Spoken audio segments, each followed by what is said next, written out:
கண்ணியத்திற்குரிய எல்லாம் வல்ல அல்லாஹு ஜல்ல ஷானஹு தஆலாவின் நல்லடியார்களே, முஸ்லிம் சமுதாயம் அல்லாஹுவுக்கு இணை கற்பிக்கின்ற காரியங்களை மார்க்கம் என்ற பெயரால் செய்து வருவதற்கு அடிப்படையான காரணம், மனிதர்களை சிலரை மகான் என்றும் பெரியார் என்றும் அவர்களாக தீர்மானித்து கொண்டு அவர்களுக்கு பல ஆற்றல்கள் இருப்பதாக நம்புவதுதான் அடிப்படை காரணம்.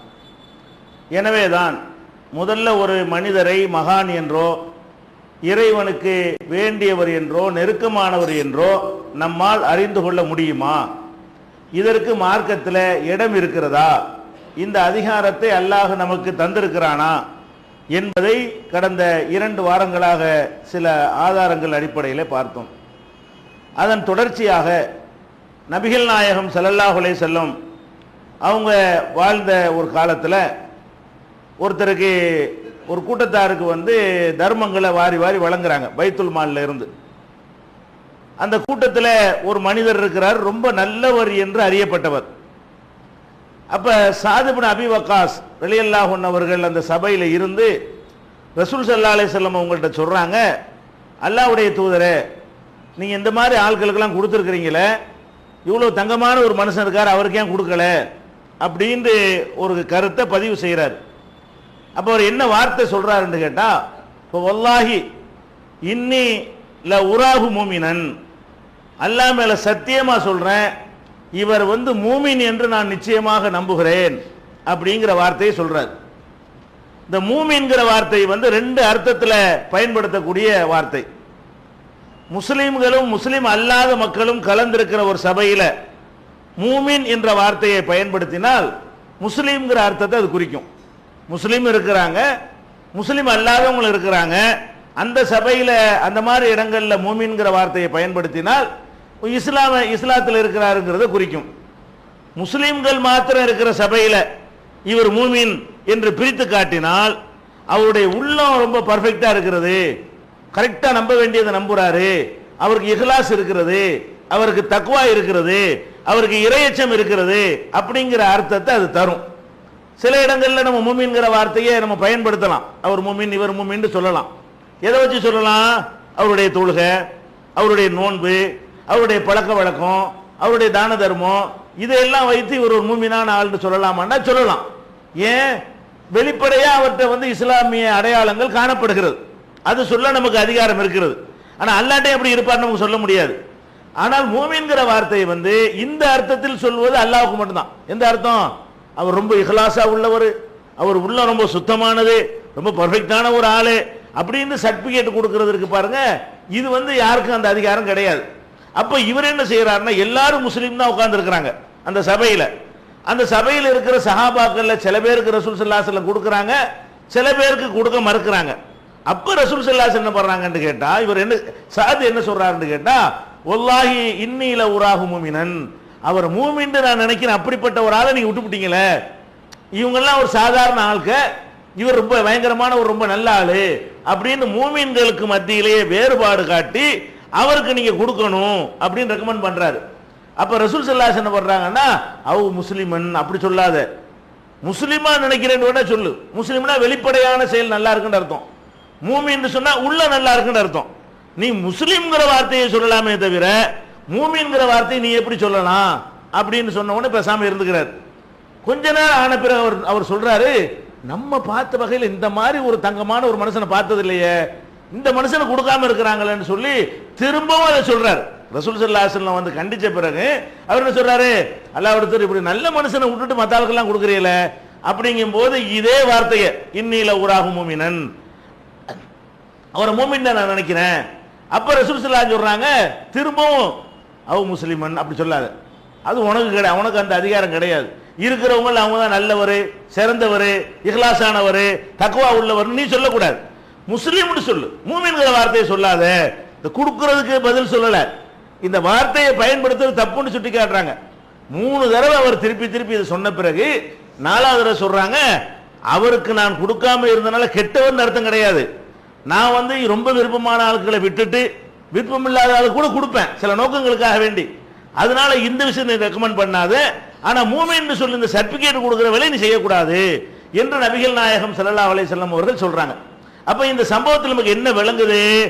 எல்லாரும் இருக்கக்கூடிய ஒரு சபையில ஒரு மனிதருடைய வணக்கம், தோற்றம், பழக்க வழக்கம், பண்பாடு இதெல்லாம் சிறப்பா தெரிஞ்சுன்னு சொன்னா அவர் கண்டிப்பா அல்லாஹ்வுக்கு வேண்டியவர், அவர்கிட்ட நிச்சயமா இறையச்சம் இருக்கிறது, அவர் உள்ள அப்படி பர்ஃபெக்டா இருக்கும், நிச்சயமா அவர் சொர்க்கவாசி தான் என்கிற மாதிரியான தீர்மானத்தை நம்ம எடுக்கலாமான்னு கேட்டா, சஅத் இப்னு அபீ வக்காஸ் போன்ற சொர்க்கவாசிகள் என்று நற்செய்தி சொல்லப்பட்ட அந்த சஹாபிக்கு அந்த அதிகாரம் இல்லை. இந்த சஅத்ங்கிறவர் யாரு? 10 பேர் நிச்சயமா சொர்க்கம் போவார்கள் என்று நபிகள் நாயகம் ஸல்லல்லாஹு அலைஹி வஸல்லம் அவர்கள் அவங்களுக்கு அறிவிக்கப்பட்ட வஹீயின் அடிப்படையில் சொன்னார்கள். அவங்களுக்கு சொல்ல முடியும். அந்த சஅத் அவர்கள் ஒரு ஆளுக்கு சர்டிபிகேட் கொடுக்கிறாரு, உனக்கு அந்த ரைட்டு கிடையாது. அப்ப நம்ம இதுல என்ன விளங்கிக் கொள்றோம்? ஒரு மனிதருடைய தியாகம், அவருடைய உழைப்பு, அவருடைய தோற்றம், அவர் சமுதாயத்துக்கு ஆற்றிய தொண்டு, அவருடைய கையில நிறைய பேர் இதுதான காரணம் சொல்றாங்க. மகான அவுலியா பெரியார் எடுத்துக்கிட்டீங்கன்னா அவர் எத்தனை ஊர்களுக்கு போயிருக்காரு தெரியுமா? அவர் கையில எத்தனை பேர், அதெல்லாம் கட்டுக்கதையா கூட இருக்கலாம், நிஜம்னு வைத்துக் கொண்டாலும் கூட அவர் கையில நிறைய பேர் இஸ்லாத்து தலைவர் இருக்கிறாங்க, அப்படியாக்கும் இப்படியாக்குன்னுலாம் சொன்னாங்கன்னு சொன்னா அதெல்லாம் இருக்கட்டும். அதனால அவரை எப்படி அல்லாஹ்ட்ட நல்லவர்னு நீங்க சொல்ல முடியும்? அவர் அல்லாஹ்வுக்கு வேண்டியவர்னு எப்படி சொல்ல முடியும்? அவர் மகான் என்று எப்படி சொல்ல முடியும்? ஒரு நடிக்கிற ஆளுடைய கையில கூட நிறைய பேர் இஸ்லாத்தை தழுவலாம். இஸ்லாமிய நம்பிக்கை அவருக்கே இல்லாம இது ஒரு நோக்கத்துக்காக வேண்டி உலகத்தில் ஒரு பேர் வாங்குறதுக்காக கூட அவர் பாடுபட்டார்னு சொன்னா அவர் நல்லவர் என்று மக்கள் நினைக்கலாம் என்று நபிகள் நாயகம் ஸல்லல்லாஹு அலைஹி வஸல்லம் அவர்கள் இதுல ஒரு அறிவுரை சொல்லி நம்ம நிறுத்துகிறார்கள். ஃபர்ஸ்ட் நம்ம விளங்கிக் கொள்ள வேண்டிய விஷயம் என்ன? எந்த மனுஷனையும் நம்ம சம்பந்தப்பட்ட விஷயத்துல இவர் நல்லவர் நினைக்கலாம். நம்முடைய கொடுக்கல், நம்முடைய வாங்கல், நம்ம நல்லா தான் நம்பி கொடுக்கலாம், இவர்கிட்ட நம்ம வேலையை கொடுக்கிறதுக்கு வேண்டாம் நல்லவர் கெட்டவர்னு தீர்மானிக்கலாமே தவிர மறுமை சம்பந்தப்பட்ட விஷயத்துல அவருக்கு என்னமோ அளப்பரிய ஆற்றல் இருக்கிறது என்கிற மாதிரியான விஷயத்துல முடிவெடுப்பதாக இருந்தால் அது அல்லாஹ் ஒருத்தனுக்கு மட்டும் தெரியுமே தவிர யாருக்கு தெரியாது. இறை தூதர்களுக்கு அல்லாஹ் அறிவிச்சு கொடுத்தால் அவர்களை பற்றி மட்டும் தெரியும், மற்றபடி தெரியாது என்கிற இந்த அடிப்படை நம்ம என்ன செய்யணும்? விளங்கிக் கொள்ள வேண்டும். இதே மாதிரி நபிகள் நாயகம் ஸல்லல்லாஹு அலைஹி வஸல்லம் காலத்தில் நடந்த இன்னொரு சம்பவம், இது ரொம்ப முக்கியமான சம்பவம். இதை விட ரொம்ப தெளிவாக இந்த கருத்தை அழுத்தம் திருத்தமாக நபிகள் நாயகம் ஸல்லல்லாஹு அலைஹி வஸல்லம் அவர்கள் பதிவு செய்கிற சம்பவம். என்ன சம்பவம் என்றால், அலி ரலியல்லாஹு அன்ஹு அவர்களை யமன் என்கிற பகுதிக்கு இந்த ஜக்காத்தை எல்லாம் வசூலிப்பதற்காக அனுப்பி வைக்கிறாங்க. அங்கே இருந்து அலி ரலியல்லாஹு அன்ஹு அவர்கள் என்ன செய்யறாங்க? சில பொருள்களை அனுப்பி வைக்கிறாங்க.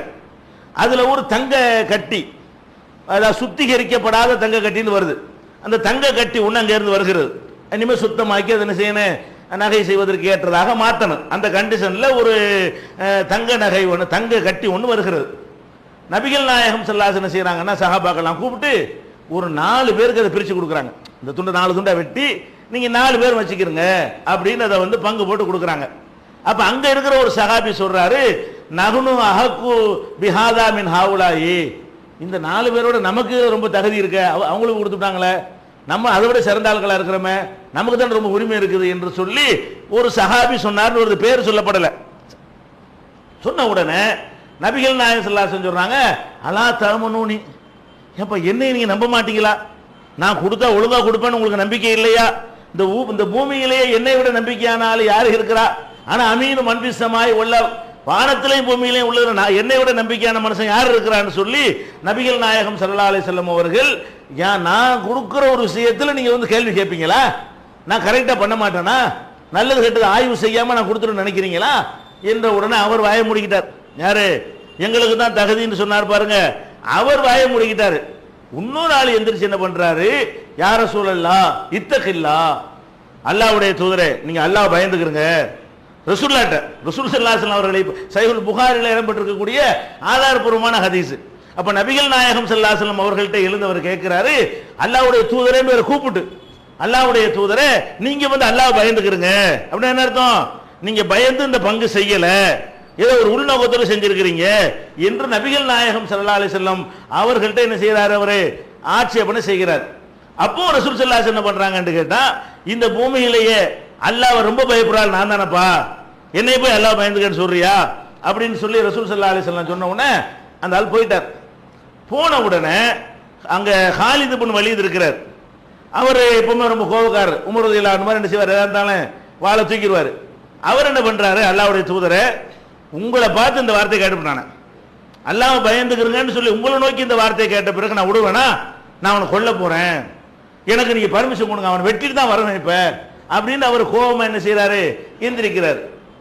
அப்ப ரசூல் ஸல்லல்லாஹு அலைஹி வஸல்லம் சொல்றாங்க, ஏன்பா ஒரு தொழுகையாளியா இருக்கார்ல, நீ எப்படி அவர் வெட்டலாம் அப்படின்னு சொல்லி, லல்லஹு யுஸல்லி, அவர் தொழுகையாளியா இருக்கார்ல, நீ எப்படி அவர் வெட்டுற அப்படின்னு கேட்கறாங்க. அவர் வெட்டுறாருன்னா ஒரு ரீசன் வேணும்ல, நம்மளை சேர்ந்தவரா இருக்கிறாரு, புரியாம கேட்கிறாருன்னு சொல்லி ரசூல் ஸல்லல்லாஹு அலைஹி வஸல்லம் அப்படி சொல்றாங்க. உடனே அவர் என்ன சொல்றாருன்னு கேட்டா, ஆமா எத்தனையோ தொழுகையாளிகள்லாம் இருக்கிறாங்க, அவங்க உள்ள ஒண்ணு இருக்கு வெளியே ஒண்ணு இருக்குது, அவர் தொழுகையெல்லாம் கரெக்ட். அவர் கேட்க ரசூல் ஸல்லல்லாஹு அலைஹி வஸல்லம் அவங்கள்ட்ட காலித் இப்னு வலீத் என்ன செய்யறாரு, அப்ஜெக்ஷன் பண்றாரு. எப்படி பண்றாரு, எத்தனையோ கம்மின் முசல்லின், அப்ப எத்தனையோ தொழுகையாளிகள் இருக்கிறார்கள், அவங்க நாக்குனால சொல்றாங்க, உள்ளத்துல அது இருக்க மாட்டேங்குது, அது ஈமான் இருப்பதா காட்டுவாங்க, வெளியில இருக்காது, இந்த மாதிரி எல்லாம் நிறைய பேர் நாங்க பாக்குறோமே அப்படின்னு இவர் சொல்றாரு. உடனே ரசூல் ஸல்லல்லாஹு அலைஹி வஸல்லம் பண்றாங்கன்னு கேட்டா கோவமா, இந்த பார்ப்பா லம் உமர், நான் கட்டளையிடப்படவில்லை, அன் நக்கிபன் நாஸ குலூபஹும், மக்களுடைய உள்ளங்களை பிளந்து பார்க்கிறதுக்கும், அசுக்க புத்தூனகும், அவர்களை வயிறுகளை கிழித்து பார்ப்பதற்கும் எனக்கு கட்டளை கிடையாது. வெளியில நல்லா இருக்கானா நல்லவன் சொல்லிட்டு போயிட்டு இருக்க வேண்டியதான், அந்த வெளியில உள்ள விஷயத்துக்கு மட்டும். உள்ள கரெக்டா இருக்கிறானான்னு சொல்ற ரைட்டு எனக்கே கிடையாது. நீ எப்படி எத்தனையோ தொழுகையாளியா இருந்தாலும் நான் நம்ப மாட்டேன், நீ எப்படி சொல்லுவ அப்படிங்கிறாங்க. அப்ப இவர் எடுத்துக்காட்டியும் கூட உண்மை இது. எத்தனையோ தொழுகையாளிகள் இருக்கலாம், அந்த தொழுகையாளிகள் நடிக்கிற தொழுகையாளிகளாகவும் இருக்கலாம். ஆனா இன்னன்னார்னு சொல்ல இயலுமா, ஜெனரலா சொல்லலாம். இந்த வார்த்தை எப்படி சொல்லலாம், எத்தனை பேர் வேஷம் போடுறார்கள், எத்தனை பேர் ஈமான் இருப்பதாக சொல்லுகிறார்கள், உள்ளத்துல இருக்க மாட்டேங்கிற ஒரு பொதுவா சொல்லலாம். இவர் அப்படிப்பட்ட ஒரு ஆள், அவர் அப்படிப்பட்ட ஒரு ஆள்னு சொல்ல முடியுமா? அப்ப அந்த மனுஷனுடைய உள்ளத்தை பார்த்ததா ஆயிரும். அந்த மனுஷனை பற்றி நீ சொல்வதாக இருந்தால், நீ என்ன உள்ளத்தை பலந்து பார்த்தாயா, வயிற்ற கிழிச்சு போய் உள்ள இருக்கான்னு பார்த்தியா, கண்டுபிடிச்சியா என்று நபிகள் நாயகம் ஸல்லல்லாஹு அலைஹி வஸல்லம் கேட்கிறாங்க. அப்போ ஒரு மனிதர் வெளிப்படையாக ஒன்றை நல்லவர் மாதிரி தெரிந்தால் நம்ம அளவுக்கு அவர் நல்லவர் சொல்லிக் கொள்ளலாம், நம்ம அளவுக்கு. அதே இடத்துல உள்ளம் கரெக்டா இருக்குது என்றோ கரெக்டா இல்லை என்று சொல்லக்கூடாது. உள்ளத்துல ஆள் நடிக்கிறாங்க, அம்புட்டு பொய்யுங்க, ஒன்னா நம்பர் செய்தாங்கன்னு சொல்லிடக்கூடாது ஒரு மனுஷனை பத்தி. ஒரு மனுஷனுடைய வெளிப்படையான விஷயங்கள் நமக்கு கரெக்டா இருந்தால் அம்புட்டு நடிப்புன்னு நீங்க சொல்லிடக்கூடாது. அது வெளிப்படையான விஷயங்களை வைத்துக் கொண்டு அவர் நல்லவர்னு சொல்லிடக்கூடாது. என்ன சொல்லணும், நம்ம அளவுக்கு எங்களுக்கு தெரிஞ்ச அளவுக்கு நல்லவரா இருக்கிறாரு, எங்க கொடுக்க வாங்கல நாங்க நல்லவர் நம்புவோம், கடன் கேட்டா வசதி இருந்தா விரும்பினா கொடுப்போம். இந்த மாதிரி விஷயங்களுக்கு நாங்கள் முடிவு செய்து கொள்வோமே தவிர மகான்னு முடிவு செய்ய மாட்டோம், பெரியார்னு முடிவு செய்ய மாட்டோம், சொர்க்கவாசின்னு முடிவு செஞ்சிட மாட்டோம், நரகவாசின்னு முடிவு செஞ்சிட மாட்டோம். இந்த அடிப்படையை நம்ம விளங்கி இருந்தா தர்காவெல்லாம் வந்திருக்குமா, தரிக்காவெல்லாம் வந்திருக்குமா, ஷேகுமார்கள்லாம் வந்திருப்பாங்களா? காலில் விழுன்னு சொல்லுவாங்களா? காலில் விழுவோம், விழலாமா கூடாதுன்னு விட்டுருவோம், விழுவோம்ப்பா. நீ மகானா, இவரை மகான் எப்படி கண்டுபிடிச்ச, அவருடைய தோற்றத்தை தவிர நீ என்னத்தை பார்த்த, அவருடைய தலப்பாவை தவிர நீ என்னத்தை பார்த்துவிட்ட, அவருடைய தாடியை தவிர நீ என்னத்தை பார்த்த, அவருடைய வெளிப்படையான செயல்களை தவிர என்னத்தை பார்த்த, உள்ளம் கரெக்டா இருக்குன்னு பார்த்தியா, தக்வாவை பார்த்தியா, இஹ்லாஸை பார்த்தியா, அவர் அல்லாஹ்வுக்குத்தான் பாடுபடுறாருங்கிற கண்டுபிடிச்சியா, அவருக்கு அல்லாஹ் சொர்க்கத்தை எழுதி வச்சிருக்கிறாங்கிறது லவ்ஹுல் மஹ்ஃபூல பார்த்து அதை படிச்சு முடிவு பண்ணியா? பிறகு அவரை மகான் இவர மகான், அவர் பெரியார் இவர் பெரியாருங்கிறீங்க. இந்த டாபிக் இஸ்லாத்துல என்ன இல்ல, இடமே கிடையாது. நபிகள் நாயகம் ஸல்லல்லாஹு அலைஹி வஸல்லம் அவங்க உசாமாண்டா அவங்க வளர்ப்பு மகனா ஸெய்துங்கிறவர் வளர்த்தாங்க இல்லையா, அவருடைய புள்ள உசாமா. ரொம்ப அவர் மேல ரசூல் ஸல்லல்லாஹு அலைஹி வஸல்லம் அவர்கள் பிரியமா இருப்பார்கள். ஒரு படையில் ஒரு குழப்பம் பண்ணக்கூடியவர்களை அடக்குவதற்காக வேண்டி போற வழியில முஸ்லிம் வியாபாரிகளை வழிமறிக்கிறது, அவங்கள கொல்றது, இப்படியான ஒரு வழிப்பறி கூட்டம் இடையில இருந்தது. அவங்கள போய் அடக்கிட்டு வா அப்படின்னு சொல்லி ஜனாதிபதிங்கிற முறையில் ஒரு சிறு படையோட அவர் அனுப்பி வைக்கிறாங்க.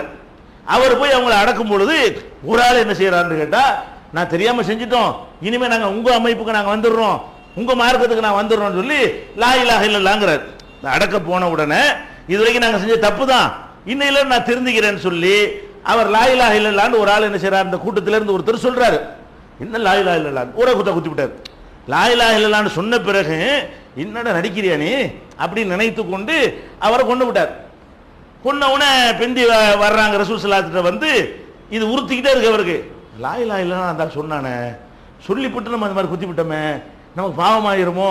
யுத்தத்துல தான் நடக்குது, போர்ல தான் நடக்குது, போர்ல குத்துறதுங்கிறது உள்ளதுதான். இருந்தாலும் போர்ல அந்த மனுஷன் சரண் அடைஞ்சிட்டானே, நான் அந்த பக்கம் இல்லை உங்க பக்கம் சொல்லிவிட்டானே, இந்த நேரத்தில் நம்ம அப்படி செஞ்சிருக்க கூடாதுன்னு சொல்லி அவர் மனசுல லேசா படுது. நபிகள் நாயகம் ஸல்லல்லாஹு அலைஹி வஸல்லம் அவங்கள்ட்ட இதை வளர்க்கிறார், அல்லாஹ்வுடைய தூதரே சம்பவம் இப்படி ஆக்குன்னு சொல்லி சொல்றாரு. உடனே ரசூல் ஸல்லல்லாஹு அலைஹி வஸல்லம் சொல்றாங்க, கால லா இலாஹ இல்லல்லாஹ் வ கத்தல்தஹு, லா இலாஹ இல்லல்லாஹ்னு சொன்னவனே கொன்னுபிட்டியா? வாயினால வெளியில காட்டிட்டான்லப்பா, அதுக்கு பிறகுமா நீ அவனை கொண்ட அப்படின்னு கேட்கிறாங்க. பேசாம இருக்கிறாரு. திருப்பியும் கேட்கிறாங்க, கால லா இலாஹ இல்லல்லாஹ் வ கத்தல்தஹு, லா இலாஹ இல்லல்லாஹ்னு சொல்லி கொன்னுபிட்டியா அப்படிங்கிறாங்க. அதுக்கப்புறம் வந்து திருப்பியும் கேட்கிறாங்க, கால லா இலாஹ இல்லல்லாஹ் வ கத்தல்தஹு. அப்ப இவர் பதில் சொல்றாரு, அவன் தற்காப்புக்கு தான் சொன்னான். ஒரு உடனே ஆன்சர் பண்றாரு, அவன் லா இலாஹ இல்லல்லாஹ்னு உள்ளத்துல சொல்ல கிடையாது, நான் வெட்டிடுவேன் பயந்துகிட்டு செஞ்சான், அவன் தன்னை காத்துக் கொள்வதற்கு தான் அதை சொன்னான் அப்படிங்கிறாரு. உடனே ரசூல் ஸல்லல்லாஹு அலைஹி வஸல்லம் சொல்றாங்க, ஹல்லா ஷகத்த கல்பஹு, ஓ அவர் உள்ளத்தை நீங்க பிளந்து பார்த்து கேட்கிறாங்க, உள்ளத்தை பிளந்து பார்த்து தலமு காலகாம்லா, உள்ளத்துல இருந்து சொன்னானா இல்லையான்னு கண்டுபிடிச்சிட்டீங்களோ? ரசூல் ஸல்லல்லாஹு அலைஹி வஸல்லம் கேட்கிறாங்க, லா இலாஹ எல்லாம் சொல்லிவிட்டான், வாயிலிருந்து வந்துருச்சு, அது உள்ளத்துல இல்லாம இருக்கலாம் இருந்தும் இருக்கலாம், அது நீனும் நானும் முடிவு செய்யக்கூடாது, அதை முடிவு செய்யணும் அல்லாஹ். உள்ளத்துல இருந்து சொன்னா அல்லாஹ்ட்ட உனக்கு சொர்க்கம் கிடைக்க போகுது, உள்ளத்துல இல்லாம சொன்னா ஏமாத்துறக்குரிய தண்டனை அவனுக்கு கிடைக்க போகுது. நீ துன்யாவுல என்ன செய்யணும் சொல்லிவிட்டான்ல, நீ வெளிப்படையா உள்ளதை உனக்கு எந்த அதிகாரம் இருக்குதோ அதை செஞ்சுட்டு போவியா? நீங்க உள்ளத்தை பிளந்து பார்த்து அந்த உள்ளத்துல லா இலாஹ இல்லல்லாஹ் இல்லைன்னு கண்டுபிடிச்சீங்களோ அப்படின்னு கட்டுமையான கோபத்துல கேட்கறாங்க. அப்ப உசாமா சொல்றாரு, திருப்பி திருப்பி மாசாலையு கர்ரிருகா, திருப்பி திருப்பி இதை சொன்னார்கள், உள்ளத்தை பிளந்து பார்த்துட்டீங்களோ கண்டுபிடிச்சிட்டீங்களோ உள்ளத்தை, இதையே திருப்பி திருப்பி, அது கடுமையான ஒரு குற்றம்ங்கிறதுக்காக வேண்டி எத்தனை தடவை சொன்னாங்கன்னு வரல, திரும்பி திரும்பி அவர்கிட்ட சொல்லிட்டு இருக்கிறாங்க. அதை பார்த்து அவர் வெக்ஸாகி போய் சொல்றாரு, பேசாம அன்னைக்கு இஸ்லாத்துக்கு நான் வந்திருக்கலாம் போல இருக்குது, இதுக்கு முந்தி உள்ள எல்லாத்தையும் அழிச்சு பிடிச்ச நான் செஞ்ச காரியம், அன்னைக்கு நான் இஸ்லாத்துக்கு சேர்ந்திருக்க கூடாதா?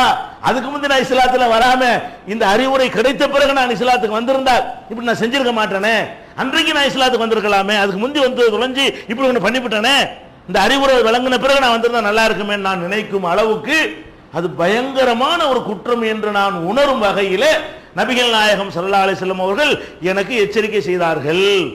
இது என்ன விளங்குது? கல்பை பிளந்து பார்க்கக்கூடிய வேலை நம்ம வேலை இல்லை. நீங்க அவுளியாண்டா கல்புல இருக்குன்னு தானே அர்த்தத்தில் சொல்றீங்க. மக்கள் வந்து ஒரு ஆளை மகான்கிறாருன்னா வெளி தோற்றத்துக்காக சொல்றீங்க கிடையாது. ஒரு அவுளியாண்டு சொல்றாங்கன்னா அவர் பொண்ணு கொடுக்கறதுக்காக வேண்டியா சொல்றீங்க? அவர் எப்போ போயிட்டாரு, எதுக்காக அதை சொல்றீங்க? அவர் அல்லாஹ்வுக்கு வேண்டப்பட்டவருங்கிறதுக்காக தான் சொல்றீங்க, சொர்க்கவாசிங்கிறது தான் சொல்றீங்க, உங்களுக்கு முடியாத ஒரு அல்லாட்ட வாங்கி தருவார் நினைச்சுக்கிட்டு தான் சொல்றீங்க. இப்படி சொல்றதா இருந்தா நீங்க அவருடைய கல்பை பிளந்தீங்களா? உள்ளத்தை பிளந்து பார்த்து ஆமா கரெக்டா எல்லாம் பர்ஃபெக்டா இருக்குது, சரியான ஈமான் உள்ளத்துல உட்கார்ந்து இருக்குன்னு கண்டுபிடிச்சிங்களா என்று நம்ம விளங்கி பார்த்தோம்னு சொன்னா இந்த தர்கா தரிகாவனம் இருக்குமா? பெரியார் மகான்லாம் இஸ்லாத்துல இருக்குமா? இந்த கான்செப்டே இருக்குமா? இந்த அடிப்படைக்கே வேலை இல்லாம போய்விடும். நபிகள் நாயகம் ஸல்லல்லாஹு அலைஹி வஸல்லம் அவர்கள் ஹாலித் இப்னு வலீத் தலைமையில ஒரு படையை அனுப்புறாங்க. அதே மாதிரி நடக்கிறது, சரணடைகிறாங்க அந்த மக்கள்லாம். சரணடைஞ்சு சபானா சபானா உங்க மார்க்கத்துக்கு வந்துட்டோம், உங்க மார்க்கு வந்துட்டோம், எங்களை விட்டுருங்கிறாங்க. இவர் விடாத எல்லாத்தையும் வெட்டி குவின்றாரு. யுத்தத்துல தான் நடக்குது, யுத்த காலத்தில் சரணடைகிறார்கள். சரணடையும் போது நாங்க உங்க வழிக்கு வந்துட்டோம், உங்க வழிக்கு வந்துட்டோங்கிறாங்க. அப்ப இவர் என்ன பண்ணல, அது வெளிப்படையாக சொன்னதை பார்க்காம நடிக்கிறான், உள்ளத்துல கிடையாது, இது வெளியில தான் வாயில தான் இருக்குன்னு சொல்லிட்டு எல்லாத்தையும் கொண்டு விடுறாரு. இது ரசூல் ஸல்லல்லாஹு அலைஹி வஸல்லம் கேள்விப்பட்டவன, அல்லாஹும்ம இன்னி அப்ரவு இலைக்க மிம்மா சனா ஹாலித், யாரெல்லாம் அந்த ஹாலிது பண்ண இந்த செயலை விட்டு நான் விலகி கொண்டேன், இவர் செஞ்ச நான் பொறுப்பு இல்லை அல்ல, நான் இந்த மாதிரி ட்ரைனிங் கொடுக்கவில்லை இறைவா, இவர் செஞ்ச காரியத்துக்கு இவர் தான் பொறுப்பாளி, நான் இதிலிருந்து முழுசாக விலகி கொண்டவன் என்று அவர் செஞ்ச அந்த காரியத்திற்கும் எனக்கும் சம்பந்தம் இல்லை என்று நபிகள் நாயகம் ஸல்லல்லாஹு அலைஹி வஸல்லம் அவர்கள் ஓப்பனா டிக்ளேர் பண்றாங்க. என்ன எதை காட்டுது? இதெல்லாம் நம்ம வேலையை நம்ம பார்த்துட்டு போகணுமே தவிர அல்லாஹ் வேலையை பார்க்க கூடாது. இது அல்லாஹ் வேலை, இது அல்லாஹ் வேலை. இவர் அவுலியா, இவர் ஷேகு, இவர் பெரியாரு, இவர் மகான், இது உன் வேலையா? இது அவன் தீர்ப்பளிக்கிற விஷயம். மறுமை நாள்ல நம்மளை எல்லாம் நிறுத்தி வச்சுட்டு என்ன செய்வான்? இவரெல்லாம் மகானு, இவரெல்லாம் சொர்க்கவாசின்னு அவன் எடுக்கிற விஷயத்தை நீ எதுக்கு எடுக்கிற? அவன் எடுக்கிற அதிகாரத்தை நீ எப்படி கையில் எடுக்கணும்?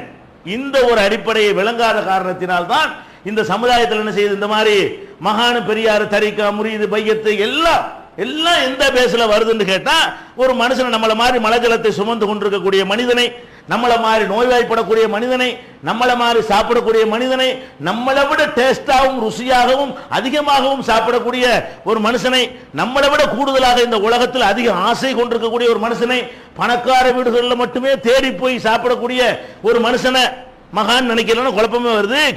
கண்ணால பாக்குறியா இல்லையா? நோய்வாய்ப்படுறத பாக்குறியா இல்லையா? எத்தனை மகான்கிறவனுக்கு பிள்ளை இல்லாம இருந்ததை பாக்குறியா இல்லையா? அவர் கவலைப்படுறத பாக்குறியா இல்லையா? அவரை கொண்டு ஆஸ்பத்திரியில் வைக்கிறத பாக்குறியா இல்லையா? கடைசியில் செத்து போறதையும் பாக்குறியா இல்லையா? கொண்டு புதைக்கிறதையும் பாக்குறியா? அப்புறம் என்ன மகானு? என்ன எதை பார்த்து விட்டு மகான்கிறீங்க? இந்த இதை ஒழிக்கத்தானே இஸ்லாம் வந்தது. இதை ஒழிச்சு கட்டத்தானே நபிகள் நாயகம் ஸல்லல்லாஹு அலைஹி வஸல்லம் அவர்கள் பாடுபட்டார்கள். அவங்க வாழ்ந்த காலத்தில் பாருங்க, ஒரு யகூதி பெண்ணு, யூத பெண்ணு நபிகள் நாயகம் ஸல்லல்லாஹு அலைஹி வஸல்லம் அவங்கள்ட்ட வந்து இறைச்சியை நல்லா பொரிச்சு கொண்டாந்து கொடுக்குது. ஆட்டு இறைச்சியை நல்லா எடுத்து சாப்பிட்றாங்க. என்ன நினைச்சு சாப்பிட்டாங்க?